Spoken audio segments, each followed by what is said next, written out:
It's a world where hormones are on overdrive. You may have been there once. It's called high school.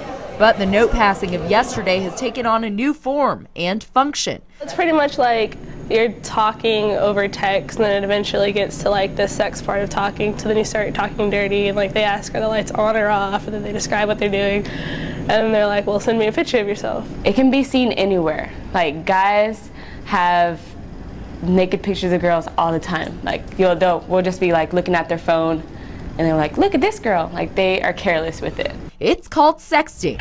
Careless and cruel. In 8th grade, when a 7th grader made porno videos on her phone and sent them to this guy. What were your thoughts when you first heard about that? I thought she was dumb, because like we all saw it. This girl sent this guy a picture, but they broke up maybe like a couple months later, and he put the picture on MySpace.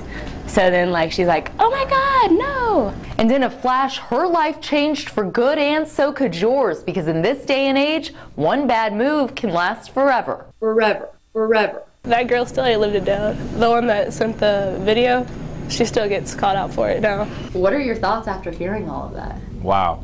That was my initial thought. And he's the school principal, but the consequences can be even worse. Take 18-year-old Philip Alpert.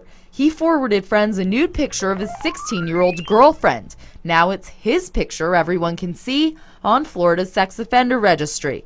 Assistant District Attorney Jill Mata says in Texas the law's more lenient. The two persons involved have to have more than 2 years age difference.